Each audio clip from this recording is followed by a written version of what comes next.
Good evening. I'd like to call the Thursday, January 16th, 2025, first meeting of 2025, meeting of the Zoning Board of Appeals to order. Meredith, would you please call the roll?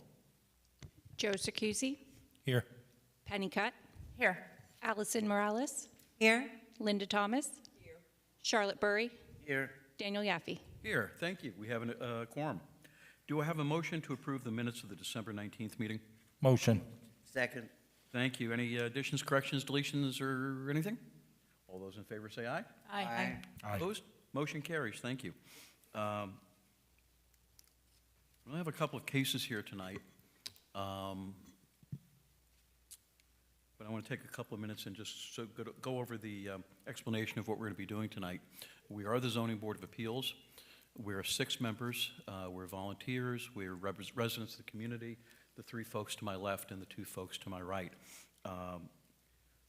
We're going to be the ones who hear your appeal, listen to your evidence, and make a decision tonight. And you'll know if you're approved or not tonight. The 3 other people up here, Scott Reale is with the Planning and Zoning Department, Development Services Department, and will testify. James Saunders is the Assistant City Attorney and gives the board direction, and Meredith Rollins runs everything. So with that, I'm going to call your case. You've all read the backup material. Some of you are represented. I see you're represented. I don't need to go. I guess you're the only one we're hearing tonight. There's nobody else in the room. I'll call you up to this podium. You'll have an opportunity to present your first. Staff will give staff report. You'll have an opportunity to present your entire case, calling witnesses, giving evidence, take questions from the board at any time. You'll have an opportunity after it is a public hearing. I will ask for audience, if anyone in the audience wishes to offer any evidence or testimony. And then you'll have an opportunity for closing comments, and then the public hearing will be closed, the board will vote. Every one of you have been given in your application package the prerequisites that you need to address and that you need to meet. I saw in writing that you attempted to do that, so thank you. I don't know that I really need, since you're represented here, I really don't want to spend more time than we have to, but I think that's pretty much it. If there are any witnesses that are going to testify, we ask that you come to the center podium. Again, I see that the room is pretty empty.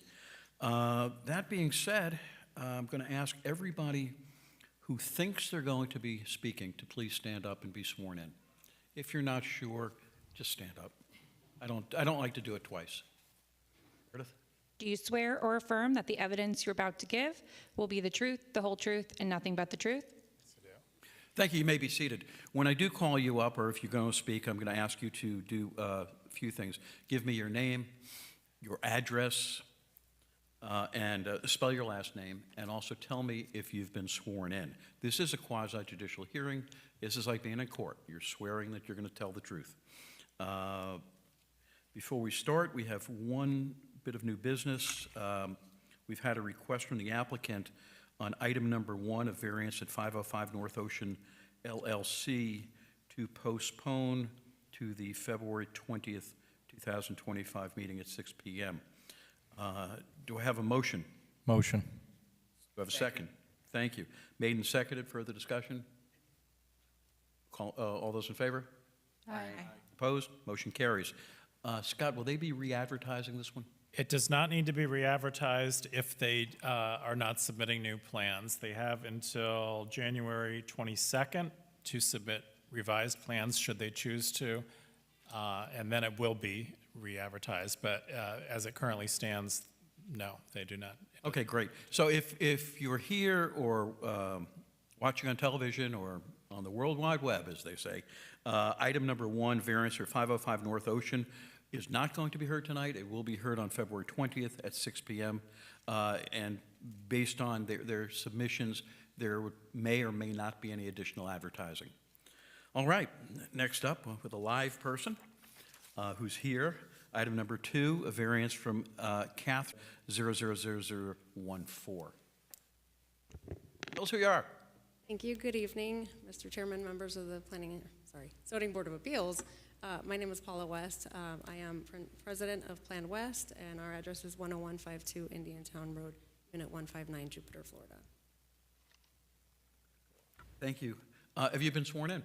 Yes. Great. Did you spell your last name? W-E-S-T. Thank you. Sir, Thank Mr. you. Reale, Thank you, Mr. tell Chair. us what we need to know. Okay, good evening, everyone. Well, for the record, Scott Reale with Development Services.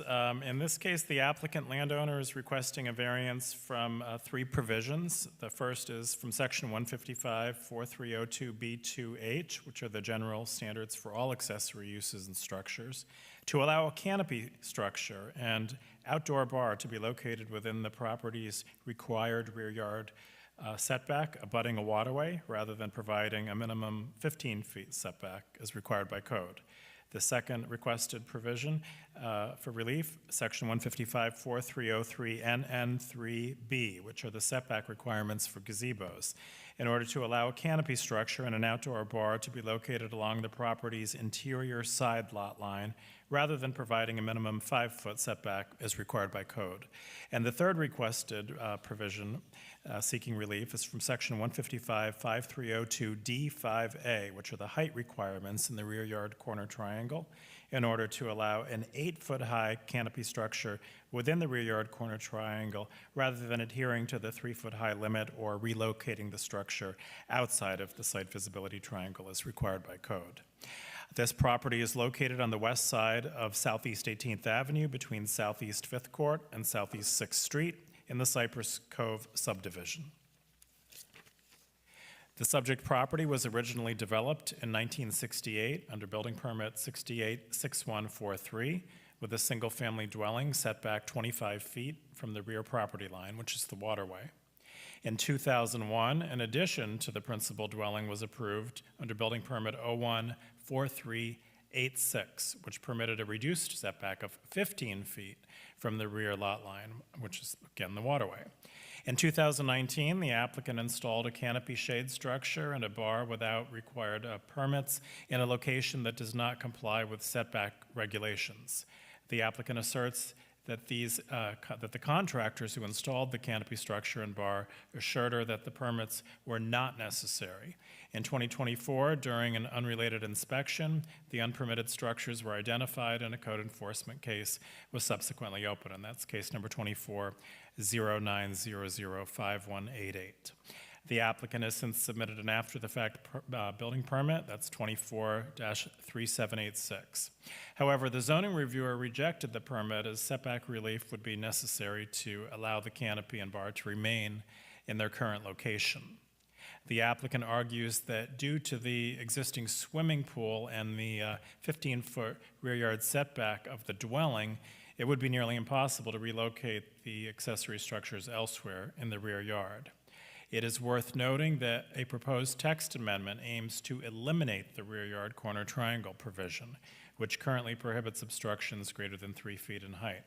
If approved, detached accessory structures such as gazebos, canopies, tiki huts, and that sort of thing would be permitted within the site visibility triangle, provided they are located at least 3 feet from a side or rear lot line.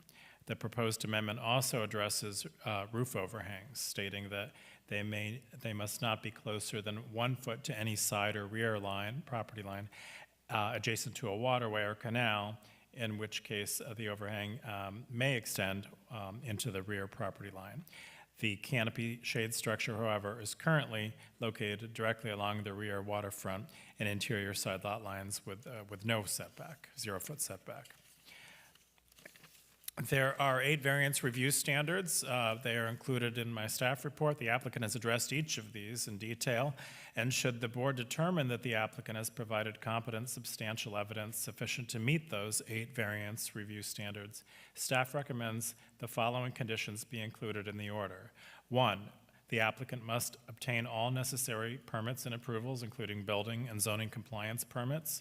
2, the applicant must address and resolve all violations related to Code Case 24-09005188, and with me is Mario Sotolongo, Code code enforcement, code compliance director, who can speak more about that code case if you have any questions. The third recommended condition by staff is setback relief is strictly limited to the canopy and bar area shown on the plans submitted with this application. Any encroachments by other accessory structures are prohibited. And the fourth recommended condition by staff, canopies/posts and columns must not be installed on top of a seawall. And that concludes staff's report, and I'm here for any questions. Scott, you mentioned a proposed staff or a text amendment. Yes. That's not going anywhere, and that's nowhere, is it? It went to the Planning and Zoning Board in November for a recommendation, and it did receive a favorable recommendation, but it has not been placed on a commission agenda at this time. We've been directed to hold off on that. You've been directed to hold off? Yes. Okay. Yes, until It's further not, it's not pending. It's not pending, and I mean, it'll probably go there, but there's no guarantee it's going to be It could, approved. yeah, and there's no guarantee of the vote. Yeah. If that's approved, is this consistent with that? Most of it. There is the issue of the 1 foot will be required to, 1 foot from the side lot line will be, there needs to be setback, They 1 still foot need a setback. variance. This seems to be directly on the property line, from what I could glean. Can I ask a question, a follow-up question? So then if that text amendment goes through, our only issue would be the side setback, not the rear? Yeah, the rear would allow, if approved, and it's all speculative at this point, but if approved, it could go right up to the rear property line, the waterfront. Yes. Thank you again. Thanks for that background on the text amendment. We still would like to proceed with the request, obviously, because we are going to definitely need a setback regardless. So, thank you again. The property in question is 551 Southeast 18th Avenue. I also forgot to introduce my clients, Harry and Catherine Tokorian, who are here to speak as well. The property is on the east side of the Crystal Waterway Canal, and it's located in the Cypress Estates neighborhood, Cypress Isles Estates neighborhood. We're in the middle of an RS3 zoning district surrounded by single family and the waterway on the west side. This diagram basically explains what we're requesting as far as the variance. As Scott mentioned, the canopy and the bar are existing currently. They are circled in the diagram that you see in front of you. And I'm also showing the current side setback that applies and the rear setback. I actually believe that both of those are for accessory structures, correct? So just to get into some history before we jump into the standards, as Scott kind of mentioned, I'm probably going to repeat a lot of this. So the Tokorians purchased the property in 2018. In summer of 2019, they decided they wanted to maximize their backyard and enjoyment of it, so they went ahead and hired a bar separate and a canopy contractor, so two separate contractors. Both of them indicated no permits were required for the work. They were hired in 2019, as I mentioned. The work was done in 2020. And then, of course, as we all know, the pandemic came and changed everybody's lives. Both of my clients live in New Jersey. They are currently trying to homestead this property for this to be their primary residence. But, of course, during the pandemic, there was lockdowns, and they were stuck in New Jersey, not being able to come down here, oversee the work, not being able to come down here and verify if a permit is indeed required. Of course, they put their trust in their contractors as professionals. One of the contractors, the bar contractor, actually passed away shortly after that. And then, of course, as Scott mentioned, in May of last year, an unrelated inspection, the inspector pointed out that there were structures without a permit. The inspector gave the property owners a courtesy notice. They got right to work in submitting permits. They were not able to get any of the drawings for the bar. They were able to use photographs for the bar to submit for permitting. The canopy company sold to a new owner. The previous contractor was fired, and so they were able to put together the drawing that you see in front of you for the canopy so that they can submit for permit after the fact, of course. So, that being said, I've been authorized to say that they are an old married couple. Again, they were snowbirds trying to homestead this property. This has all been very challenging for them. So starting with Standard A regarding the exceptional conditions of the property and the structure, as you saw in this diagram here, the site visibility triangle only applies, not generally to single-family properties in the city of Pompano, but applies to properties that are waterfront in Pompano. That is a particular limitation for us. The side setbacks also that apply, the side and the rear setbacks that apply present a challenge with the placement of the pool. As you can see here, the pool takes up the entire backyard. Really, anywhere that we could find to put the canopy and bar would still need a variance, regardless of where we move it. And then, of course, as I said, the pool takes up all the space, and that presents a greater challenge. The the existing canopy is open air, and it's made of flame retardant vinyl. It is not a hard covered roof. It's not a cheeky hut or a tiki hut. And as Scott mentioned, the current text amendment that's proposed, hopefully to go forward, does away with the site visibility triangle first and foremost. And although it relaxes the setbacks, we would still need this variance anyway. So our request is in line with that text amendment, not 100%, but it's in line with it.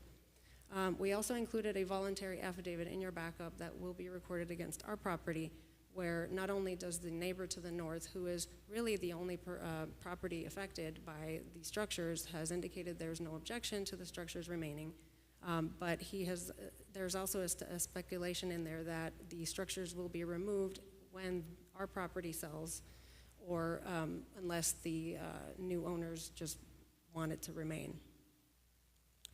So Standard B has to do with the conditions not being the result of the landowner. As I mentioned, both contractors assured no permits were required. You can actually see the screenshot of the quote that was signed where he indicated no permit. One of them passed away, so it was really difficult to go after him. And then, of course, the pandemic and all of its challenges just made it very difficult. Standard C has to do with effectively prohibiting the land or structure. As I mentioned, the location of the pool restricts any placement of accessory structures on our backyard. Relocating them would still require variance. Removing them would require incurring, demolition costs or possibly even removing the pool. These are all costs that were never anticipated or brought on. It would restrict the use of the backyard, especially in South Florida, where shade is essential. I mean, you have this piece of land, and you have a pool, and as a homeowner, you have to figure out, okay, can I build it here or can't I build it? This is pretty self-inflicted, right? Not in our opinion, considering the fact that they sought a contractor to do that research and indicated in writing that no permit was required. So let me ask you a question. Did the applicant reach out to the city? I mean, in New Jersey, They couldn't. in Florida, and most everywhere. They could not do that. It was during COVID lockdown. The Okay. city was closed. So you're using that as an excuse for why there's no permit? Well, again, they relied on a contractor. The contractor said no permit was required, so they really didn't need to do that research. It was the contractor's Paula, how job to long do were you that working for research. the city of Pompano Beach? Long time. A long time. And how many people came in and said, hey, my contractor said I Not didn't all need a of them. permit? Not all of them. A lot of them. Some did, and some mean- came after the fact. Right. Okay. So, Standard D has to do with conferring a special privilege on the landowner. The structures don't cause a nuisance to views from the waterway. This is a very typical thing that you see on properties on the waterway. Like I mentioned, the neighbor to the north signed the affidavit, does not object to the request. He's really the only one that this is affecting. And that affidavit takes care of anything that would come up when the property is sold. The structures are not visible from the street. They're only visible from the waterway. The bar is not out of character, especially with a waterfront property. These things are typical in most waterfront properties. And I forgot to add, the bar is just a bar. There's no sink, there's no mechanical equipment, there's no plumbing, it's just a bar. And then I fall back on the city-initiated text amendment, which I'm assuming there's no objection for it to pass. Am I correct? Right now, they got a planning and zoning board where I made a favorable recommendation, but No, when I heard that you were told to stop, I didn't know if that meant it's gonna. it'll go eventually. We're just, but not now, yeah. Understood. Standard E, this is the minimum the minimum that we're requesting because the structures are existing. We're not looking to enlarge them or expand them or modify them in any way. And again, the contractor said there was no permit required. F, I'm not going to read. In our backup, we've justified all of these intents. We find that we meet all of these intents that are in the code, and we are in line with the spirit of the code. Standard G, we're not affecting the health or safety of the neighborhood or the people that are living nearby. The structures have been in existence since actually 2020, not 2019. They are not affecting anyone's health or safety. And then again, the neighbor to the north does not object, which is the only property that this affects. Oh, I went backwards. Standard H talks about the policies that our variance is consistent with from the comprehensive plan. The first one promotes unique natural areas to preserve recreational benefits. That's what our request is in line with. Second one, enhancing cities' waterways. And then the last one, waterfront uses shall be compatible with the environment, with the existing surrounding land uses, and are prioritized, which this request does. That concludes my presentation. And if you have any questions, I also have my clients here. Does the board have any questions? Yes. Please. First one is, some is questions and some is, so permit saying that the contract saying no permit, I mean, contractors normally write that if they don't want a permit. So I don't really know if that's really true, that that answer about that they didn't want it or the city doesn't need it. Because that's what a contractor will put on there is no permit, meaning they don't have to pay for a permit or whatever. So that's my conclusion on that. The survey, when they bought the house in 2008, it showed the survey of where the property, 2018. 2018, excuse me. And then 11 months later, they decided to put that canopy up. They had the survey, so it's seen where you're not allowed to put anything up there. So that's another point that I see. And correct me if I'm wrong, Harry, but this survey that you're seeing right now was for the permit that was submitted last year. The survey that they had before that did not have that. Right. But when you buy a house, you have it, correct? You had a survey. So when that you one bought the showed house. Paula, it. if you want to question your witness, you're going to need to bring them up, identify them, and have them speak in the podium. Please. You want him here or? There's fine. You're part of the team there. I need your name. Spell your last name. Okay. Harry Tukorian, Takorian, 551 Southeast 18th Avenue, Pompano. Have you been sworn in, Mr. Tukorian? I was sworn in. Great. Thank you. Please go ahead. You feel free to question your witness. Did you obtain a survey when you bought the property? It was a survey obtained. Please speak into the mic. Was it? It had to be a survey. Yes. Please speak into the mic. So the second question is, did the structures show up on that survey, or was this survey updated for the permit that was submitted We last year? updated the survey. Okay, so there just was paid an for the existing survey. survey from what the testimony is then. So there was an existing, he said he updated just to kind of help you here, Correct. said he updated the survey, so there was a survey. At purchase, you have a survey. Yeah, I mean, so he has a Right. survey. Okay. So it showed where the property line was and all that. That's what I question. Okay. And then the other is there anything going on? I noticed a lot of, well, not construction, but properties being used. So the greenery, is there enough that the city says that there's enough drainage and When we any of that brought up? So the permit that was submitted last year to rectify everything was approved by all disciplines except for zoning for this purpose. So landscaping was approved. I don't know if landscaping reviewed it, but it's Please speak into the mic. If you're going to go back and forth with this witness, then we'll have this witness go to that microphone. Scott, do they have to have a landscaping survey?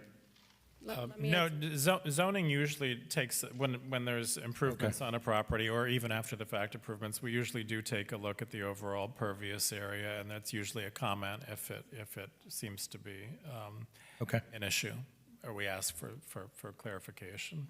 And if I can also add, it is my understanding that landscape wouldn't look at it if you're putting something on top of impervious area already, which in this case, that's the case. That's true. If you're not taking away any more pervious area. You typically wouldn't be routed to the urban forestry. But I do want to go back to your first point. Harry, confirm this for me. I believe I saw 2 surveys. The first survey I saw did not include the structures, and the second one, which is the one that's in the permitting, That's did show. correct. So that was the update that they did to the survey for the submittal of the permit. I don't want to get too bogged down in this one, but a survey would normally be Yes. acquired and be acquired prior to any construction. And Yes. even if you didn't have a survey, you know by dimension what's there. You can look out. So, any questions? Nope, that's it, thank you. Okay. Any other questions here? Okay, I have no, okay, I have, this one, this case, I've heard a lot of things. One is that the applicant was in New Jersey, didn't know. Mr. Chair, speak into the mic. The applicant was in New Jersey, couldn't call, used a contractor said you could. That's a common thread. Contractors don't want to pull permits. I mean, but it is the responsibility, and Paul, again, you worked there, of the applicant, the homeowner, to pull a permit. Had you pulled a permit, we wouldn't have this discussion, because you wouldn't have gotten a permit without coming here. And you wouldn't have had the stuff there. That's not my fault, it's not COVID fault. It's just the way it is. There's nothing at all, when I looked at the map, and you had the map up there, there's the aerial, there's nothing about this property that's any different. If you could put the aerial of the Google map.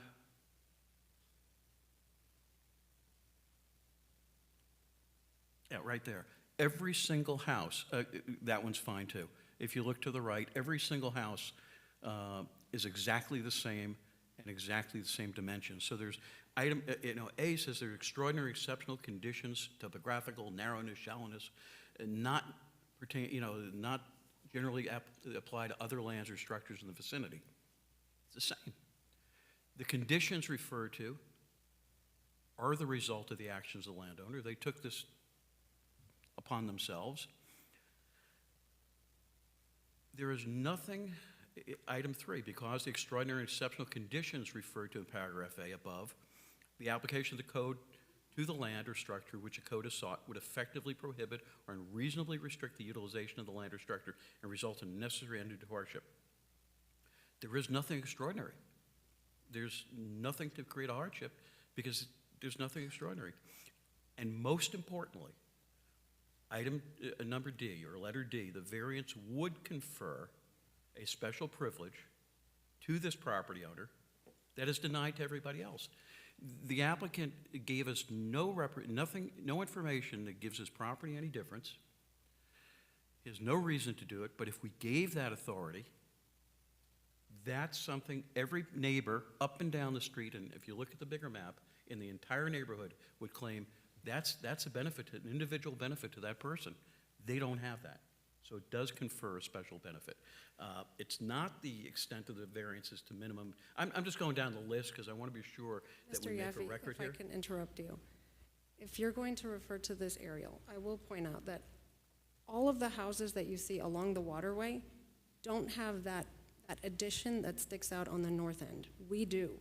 All of the other ones, as you can see, all the pools are kind of shifted to one side or another, so they do have a space where they can put an addition, or not an addition, a canopy if they want to. So let me ask you something. Could I build a pool tomorrow somewhere and then come back after the pool's built and say, oh, wait a minute, my pool's here, now I want to build something else? They didn't build the pool. The It pool doesn't was matter. already there. It's there. The It's pool was there, already there. and it's not unusual. The dimensions of the property, read it, the topographical conditions, narrowness, shallowness, and shape of the parcel of land. Doesn't say swimming pools. Structure. It doesn't say swimming It's a pools. uniqueness also of the structure. Well, exactly, and it's all there. But just because there's a structure there, Paula, doesn't mean that we have to change the code to allow something over and above that. Got a swimming pool where the swimming pool is. I believe they meet the standard. I know you because I believe differently. justified You've it. taken this case up, but there's just nothing about this. I just want to make this clear for the record, that meets the intent of the variance review standards. Now, as to the reference to a potential code change or a text amendment, There is nothing. Understood, which is why Could we're be- in front of you. Okay, I'm just saying, there's nothing out there Correct. that anybody's considering, and at this point, it's a hope, dream, and whisper of some people. I understand. So, Again, anyway, that's why we're in I front of just wanted to make that clear. I do also want I to live on add- the water, and I'm not particularly happy when I see things where, the whole idea of not allowing things in the site triangle, along the water, height requirements on your shrubbery, is to let the air, the breeze, and the openness of the waterfront properties continue. And that's, when you start putting things in the site visibility triangle, you're blocking your neighbors, you're blocking other people, you're blocking the air. So, Understood. okay, However, do you have, I'm done. I want to add two things. The first thing, when you are referring to the site visibility triangle, that is specifically in place for the neighbor next to you. So in our case, visibility triangle, that affects the neighbor to the north, who has already said he does not object at all to our request. I understand. And let me ask you this, if Can I If also- every person, every one of the neighbors said they don't object, does that mean that all the neighbors can change the code? That neighbor, just because he's willing to accept that, doesn't mean that he could accept and change the code. I understand. The He's code's the not only for one him. that's affected. And in addition to He's that. not the only one affected. Everybody on that street who is in line in the site visibility triangle is affected, up and down that canal. I don't understand that. It's for the neighbor to the north, Yeah. for his view from his backyard. Understand? So how does that affect all the other ones? That was my Doesn't question. matter that he, You're putting something in the site visibility triangle, and all I'm trying to say is that the neighbor, the next door neighbor does not have the ability to change the code with just signing off and saying, I got no problem with this. I understand that, but we're providing that backup for you so that you That's can fine. see. He's Thank the you. only one really affected. It's in the record, and So I also wanted to add, when you were going back and using my experience with the city of Pompano on record, I do want to go back to that, and I will confirm that we would see lots of people, lots of single-family residents coming in with cheeky huts that were erected without a permit because the contractors say that there's not a permit required. absolutely. And that would always happen. Now, And were permits required? permits were required for. So if they zoning, listened to the but not for- contractor, they wouldn't have they didn't get a permit. Understood. But my point here is contractors are supposed to do that research, and I've hired contractors, they are supposed to do that. I understand that, but we're relying on them as professionals. If, in that case, this structure is a hard-roofed structure that still is kind of questionable because it doesn't really need a building permit, but it needs a zoning permit, in our case, this is a vinyl canopy. And then the only It's a thing that's structure. underneath it is a bar. It's a structure. It is a I'm structure. not going A to hundred tell you that a tiki hut of straw versus a plastic is one thing or another. You know, we could, okay. My point is, you could see the confusion in whether it needs a permit or not. I would have never assumed myself that a bar would need a permit. A structure permanently attached Yes, needs a permit. but every city's different, is my point. This is Pompano Beach. I understand This is that. what we need. I understand that. Further questions? Further? Yes, ma'am. Scott, have there been any formal complaints from anybody Regarding this particular, no. along the not the- waterway? Not regarding this specific property, and I don't think there's any correspondence either regarding this. No correspondence. Yeah, no, I haven't heard anything about this. Anyone else? This is a public hearing. Does anyone in the audience wish to speak in support of the petitioner? Hearing none. Does anyone else wish to speak in opposition to the petitioner? Hearing none. Meredith, do we have any correspondence? Sorry, we do have a, Oh, you want to speak? Oh, come on up. Anyone else? If you come to the center microphone, please. Center podium. Hi, my name is Dennis MacDonald, Spell it. MacDonald,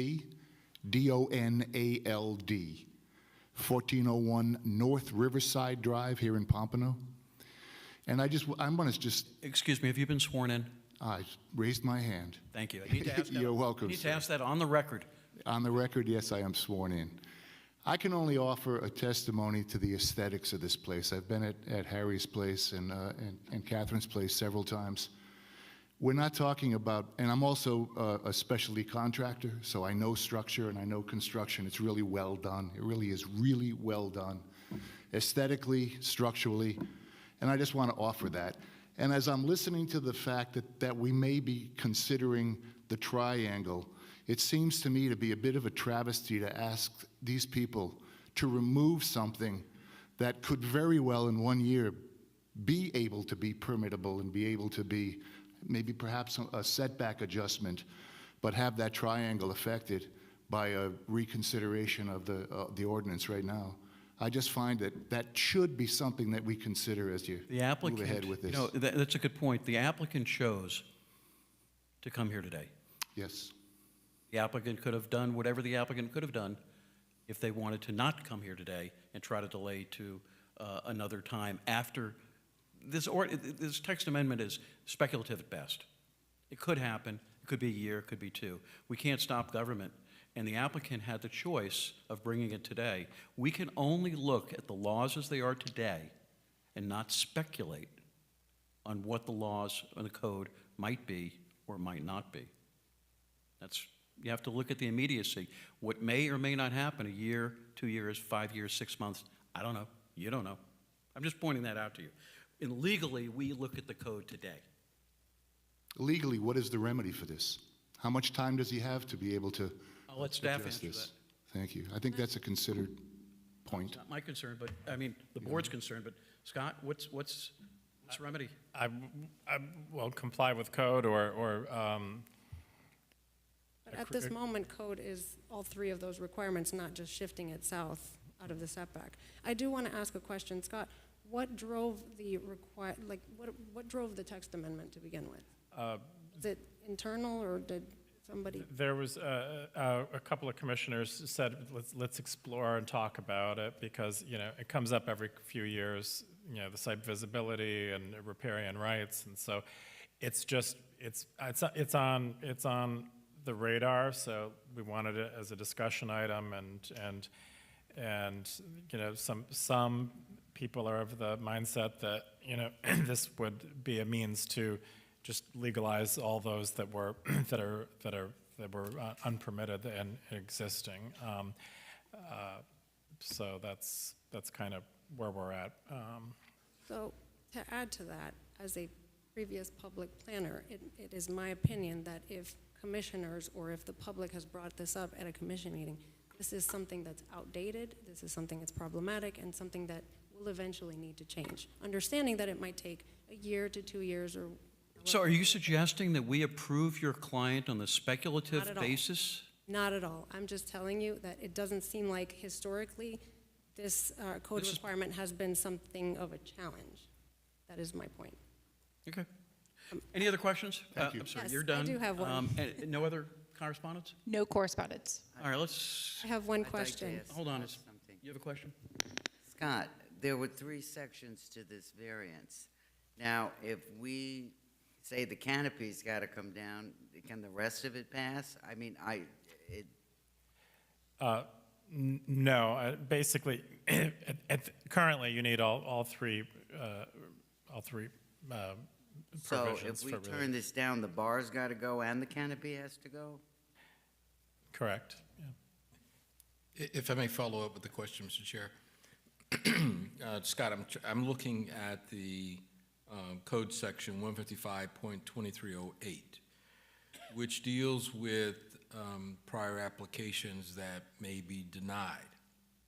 Sort of on the lines of Commissioner Berry's, Board Member Berry's question having to do with the 3 items that are before the board tonight.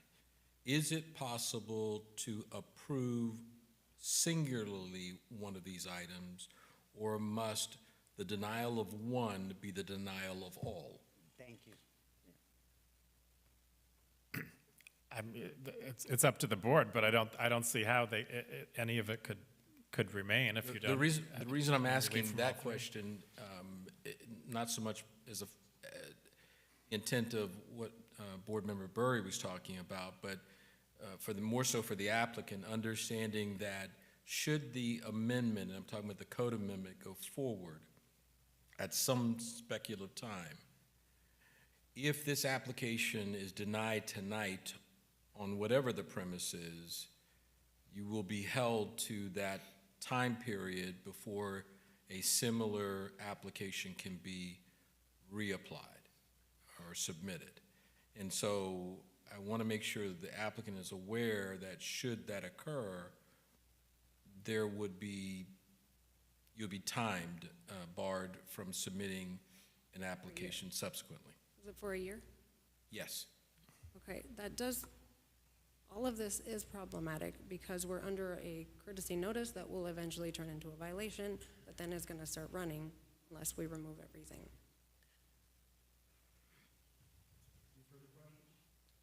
I do have a question for my client. I had a question for my client. Do you mind? I just want to ask Harry, I just want to get you on record. Did the contractors tell you that you did not need a permit for both of these things? They did. I may have not have done my due diligence to know that, but this did fall underneath when we were quarantined. At the time, I lost 5 family members to this. But at that time, this was the furthest thing from my mind because I was burying 5 people. So that's all. And just to clarify, that is not the hardship he's claiming. Just to clarify, the fact that he's lost family members is not a hardship that he's claiming. Mr. Chair, your mic. We all feel bad, I mean, Okay. During that time also, contractors were telling that they could have told you anything. They were so desperate for work. No one was working at the time. So, we believe what we were told. I understand. Mr. Chair, as a point of courtesy, if the board would allow, I'd like to speak with Ms. West and Mr. Santalogo, if you would give me 5 minutes to have a discussion, and then. Fine. We're on 5-minute recess. 5-minute recess. How's that?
Anybody want to tell me what's going on?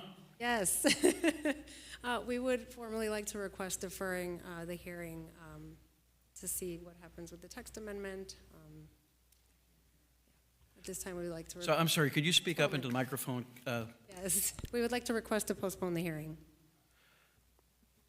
For 30 or 60 days? 60 days. 60 days, okay, so. Okay, what happens at the end of 60 days? It would, the item would come back on March 20th to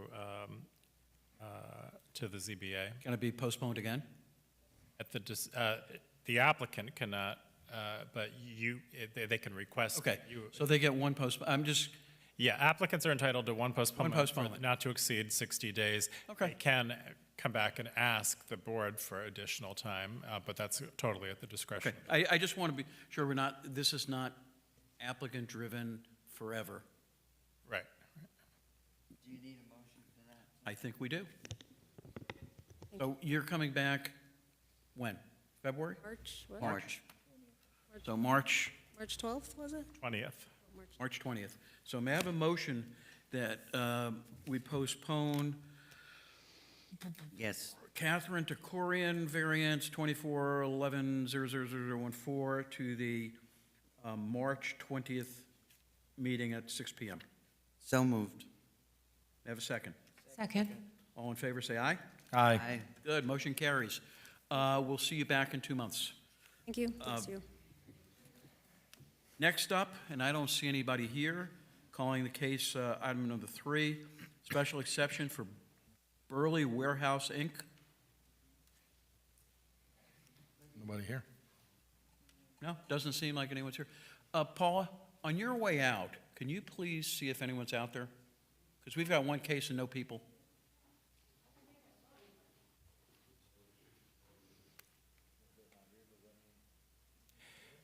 So in cases like this, then it's automatically, the board postpones it automatically to the next meeting. And if they don't show up at the next meeting, then it's considered stricken and withdrawn.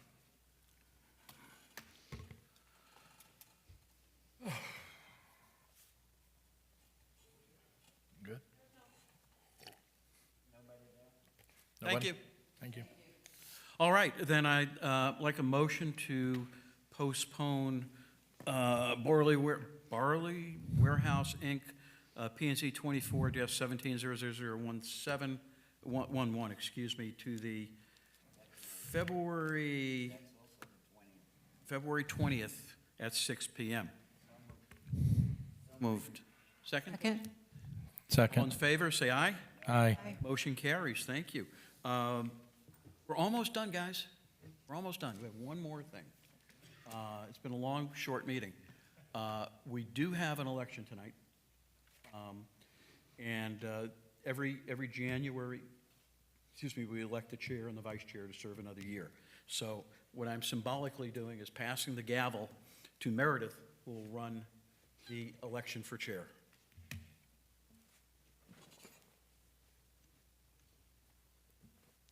I passed you the gavel. You're in charge. Do we have a motion to vote for the vice chair? Chair. Chair, I'm sorry. So moved. Mr. Yaffe for the chairman. We have a second? Second. Charlotte Burry, Yes. Joe Circusi, Yes. Penny Cutt, Yes. Allison Morales, Yes. Daniel Yaffe. Yes, thank you. I guess I take the gavel back and looking for a nomination for vice chair. You left my.